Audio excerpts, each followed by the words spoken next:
Alhamdulillah.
Assalamualaikum warahmatullahi wabarakatuh, dan salam merdeka kepada bangsaku, negeriku, dan masyarakat Indonesia seutuhnya dan umumnya.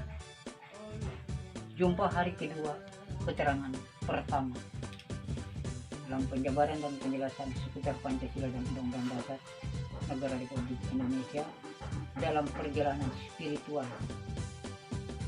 Dalam kesempatan ini, keterangan yang kedua akan menjabarkan dan menjelaskan seputar gambar Garuda, simbol-simbol Garuda, dan makna simbol di dalam Garuda itu sendiri, sebagai penjabaran daripada nilai-nilai filsafat dan filosofi, sebagai sumber daripada segala sumber hukum yang diakui oleh negara dan diyakini oleh negara dan dipercayai oleh masyarakat bangsa Indonesia, sebuah ketetapan hukum yang tidak bisa digugat oleh siapapun dan tidak bisa dirubah oleh siapapun juga. Karena sebuah ketentuan paten dari rumusan-rumusan yang ada adalah rumusan berdasarkan petunjuk dan hidayah yang diberikan kekuasaan Allah semata, sehingga simbol dan gambaran ini diberikan penjelasan agar setiap bangsa Indonesia, masyarakat bangsa Indonesia, rakyat Indonesia maupun pejabat pemerintah Indonesia tidak menyalahgunakan sebuah hak kewenangan yang dipercayakan kepada dirinya dan tidak menyalahgunakan sebuah hak yang dipikulkan ke pundaknya. Hak amanah dijalankan, hak pinjaman dijalankan, dan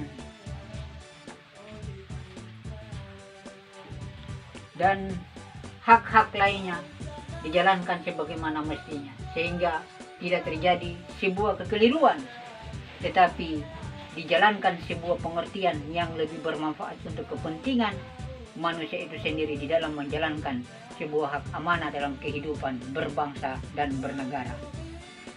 Hari ini, pada kesempatan ini, tepatnya hari Minggu tanggal 2020 Desember, rangkaian menjelaskan tentang Pancasila yang kedua kalinya, demi untuk menuju ke tujuan yang sebenar-benarnya dan sebaik-baiknya, agar Pancasila adalah sebuah pandangan hidup yang tidak dikait-kaitkan dengan kepentingan politik pribadi, kelompok, dan golongan, tetapi Pancasila adalah narasi yang mengatur sebuah tatanan dan peradaban untuk mengatur segala bentuk-bentuk kemanusiaan di dalam keseharian maupun di dalam kehidupan yang ada, sehingga Pancasila diakui dan memang memiliki dasar-dasar yang mendasar, karena dasar-dasar di dalamnya adalah dasar-dasar diambil dari bentuk-bentuk yang berhubungan dengan kekuasaan Allah semata dan berbentuk daripada kondisi kaitan dengan alam semesta. Sehingga apa yang disimbolkan di dalam ini dijabarkan dan diterangkan, sehingga masing-masing yang memakai simbol-simbol dalam keterangan Pancasila ini tidak menyalahgunakan dan tidak keliru di dalam penerapannya, sehingga berlaku adil, berlaku bijak, dan berlaku yang sebenar-benarnya. Tidak memperlakukan hal-hal yang semena-mena, tetapi memperlakukan sebuah hak kemanusiaan yang lebih manusiawi menuju ke tujuan program Indonesia yang majemuk dan Indonesia yang merdeka, negara yang madani.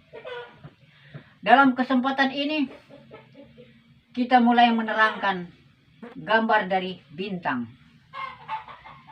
Bintang adalah sumber di dalam kotak, digambarkan kotak hitam, berarti adanya pada malam hari, datangnya kegaiban.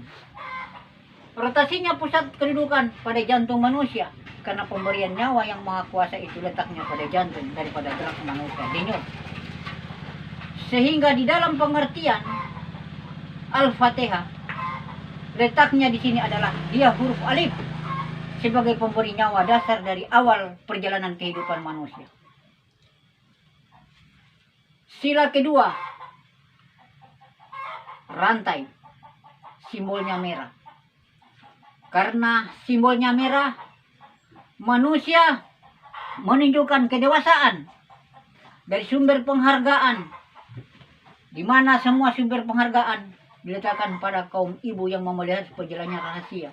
Jadi mata rantai, manusia sebagai pelaku daripada mata rantai kehalifaan menjalankan daripada kewajiban kehalifaan untuk tidak menyalahgunakan sebuah mata rantai keikatan dengan kekuasaan Allah Subhanahu wa taala, sehingga dia jalankan kebenaran bukan pembenaran, karena kebenaran adalah puncak daripada akidah dan keimanan, sehingga dia berlaku adil dengan seadil-adilnya. Maka rantai ini adalah sebuah simbol yang mengikat sebuah perjalanan seseorang untuk tidak menyalahgunakan bentuk-bentuk yang tidak sesuai dengan hak-hak kemanusiaan atau hak ketuhanan. Makanya Pancasila mengambil rantai sebagai ikatan untuk manusia bisa memahami hubungan silaturahmi dengan kekuasaan Sang Pencipta, dengan kekuasaan alam semesta, dengan kekuasaan sesama manusia di antara manusia yang ada. Simbol yang ketiga, pohon beringin. Warnanya putih dan pohon beringinnya hijau. Berarti pohon beringin adalah sumber di mana yang bisa menaungi atau memberikan sebuah sumber yang besar dalam kehidupan. Sehingga setiap kepala, setiap pemimpin mampu mempertanggungjawabkan lingkup daripada kehidupan, baik itu di lingkup kecil maupun besar, sehingga senantiasa bisa melahirkan sebuah bentuk kedamaian. Karena pohon beringin mengakar ke bumi, sehingga perlu dipahami bahwa setiap insan bertanggung jawab apa yang diembannya sebagai amanah yang di pundaknya, dan apa yang diwajibkan bagi dirinya untuk menjalankan tugas-tugas kemanusiaannya. Sehingga tidak perlu dan tidak bisa disalahgunakan sekecil apapun, karena sebagai sumber ketetapan di dalam sebuah hukum yang ada harus dipelihara dan dijaga dengan semestinya. Mengapa demikian? Karena inilah yang disebut sebuah